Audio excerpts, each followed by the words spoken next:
London, a city once defined by arrival, is now a city of departure. Last year alone, more than 77,000 Britons emigrated from the UK, the highest figure in over a decade. Among them were nearly 11,000 millionaires. For centuries, this metropolis was a magnet for talent, wealth, and ambition. It powered an empire, built global finance, and shaped the modern world. But today, the tide is turning. More than half of Londoners, around 54% according to recent surveys, say they've considered leaving the capital in the near future. The city that once offered opportunities has now become unaffordable for many, and leaving has become an inevitable choice. Rents have surged by 6% in a single year. Real wages are lower than they were 15 years ago, and the average London home now costs 18 times the median salary. For decades, London's higher living costs were offset by better wages and career opportunities. But that trade-off is breaking down. Inflation has surged across the United Kingdom, and its impact on London has been particularly harsh.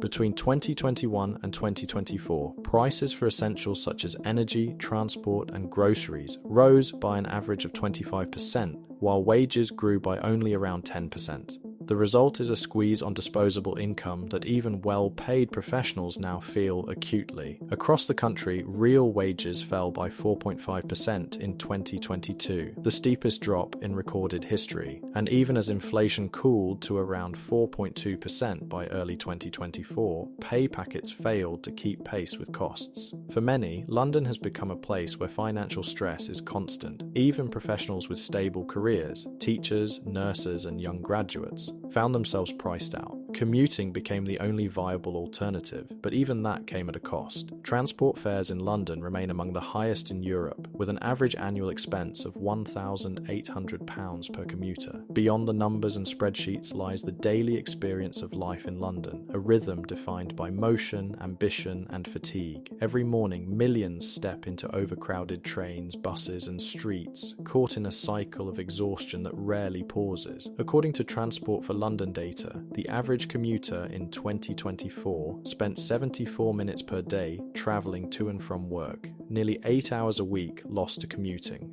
Multiply that by a year, and that's over 16 full days spent simply moving from one place to another. The city never slows, and neither do its people.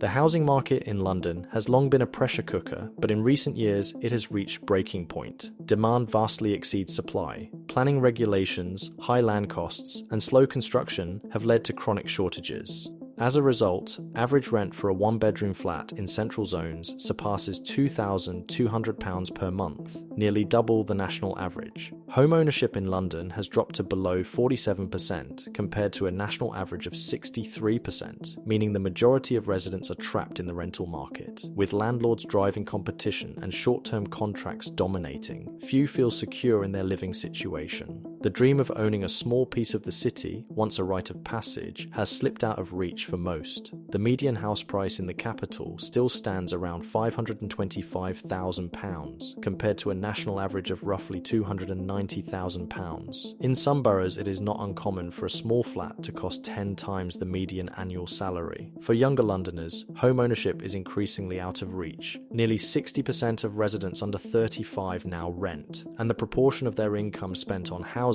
has risen to nearly 45%, one of the highest in Europe. Even those who once tolerated these costs are now looking elsewhere, to Manchester, Birmingham, Bristol, or to completely different countries, where the same income buys more space, better quality of life, and less financial anxiety.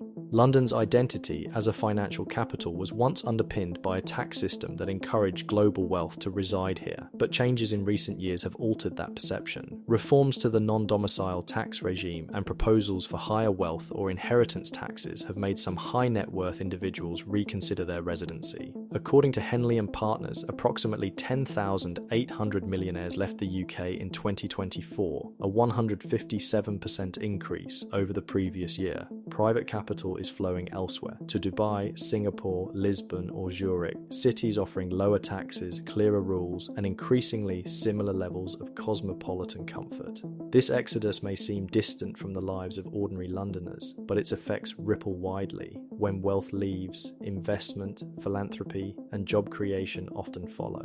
The 2016 Brexit referendum marked a turning point not just in British politics, but in London's role as a global hub. Before Brexit, London was Europe's magnet for talent. EU citizens could move freely to work in finance, tech, healthcare, and education. Today, those pathways are restricted. Skilled migration now requires visas, sponsorship, and higher income thresholds. The consequences are visible. In 2024, net migration of EU nationals turned negative, with around 96,000 more EU citizens leaving than arriving. Many were professionals who once made up a core part of London's workforce. Meanwhile, businesses reliant on European markets face new friction: customs checks, regulatory divergence, and lost single market access. For multinational firms, this has prompted a slow but steady relocation of operations to Paris, Frankfurt, and Amsterdam. Brexit did not destroy London's economy, but it introduced uncertainty, bureaucracy, and costs that undermined its easy global connectivity. The city remains powerful, but no longer invincible. The UK economy faces a paradox: record employment but stagnant prosperity. Over the past 15 years, productivity growth has averaged less than 0.5% per year, far below the pre-2008 rate of over 2%. That sluggish performance has translated into flat wages. Real pay in 2024 is barely higher than it was in 2008. For London, this matters deeply. A city built on ambition now struggles to reward it. Graduates once flocked to the capital for higher salaries. Today, many find that after rent and taxes, they save less than friends in smaller cities or abroad. Even high-skilled sectors feel the drag. Tech professionals compare London's salaries to those in Dublin or Berlin, often lower after housing costs. Nurses, teachers, and civil servants face workloads that grow faster than their pay. Without productivity gains, incomes cannot rise sustainably. Without rising incomes, London cannot justify its soaring costs. The equation no longer adds up.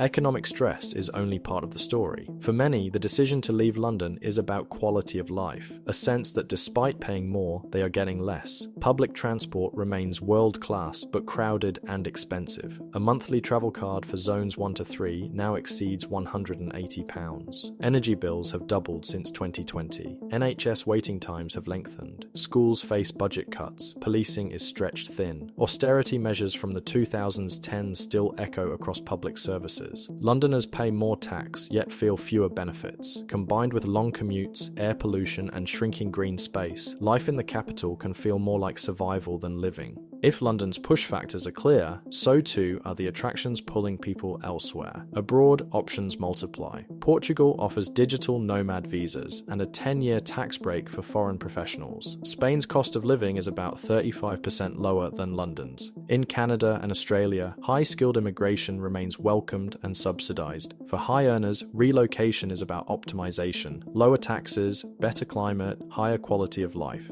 For younger professionals, it's about freedom, escaping the relentless pressure of a city that no longer feels attainable. A decline in high-skilled labor reduces innovation and entrepreneurship. Lower investment and spending may weaken sectors like hospitality, culture, and property, and fewer wealthy residents mean smaller tax receipts for national and local governments. Already, London's population growth has slowed dramatically, from 1.2% per year in the 2010s to less than 0.3% by 2024. Some boroughs are even seeing net population decline. But what would it take to make London competitive again? The answer depends on political choices. Expanding housing supply, reforming planning laws, and investing in public infrastructure could ease pressure. Policies that encourage productivity and wage growth could restore the city's economic appeal. But there are deeper issues. Britain's fiscal model depends heavily on London's prosperity. The capital accounts for nearly 23% of national GDP and 30% of total tax revenue. If too many taxpayers leave, the national budget will feel it. At the same time, global competition for talent has never been fiercer. Cities like Dubai, Singapore, and Toronto actively court skilled migrants with low taxes and streamlined visas. London can no longer assume its dominance, it must fight for it. If reforms are bold, London may reinvent itself again, as it has many times before. But if the city remains trapped between high costs and low confidence, the exodus may accelerate.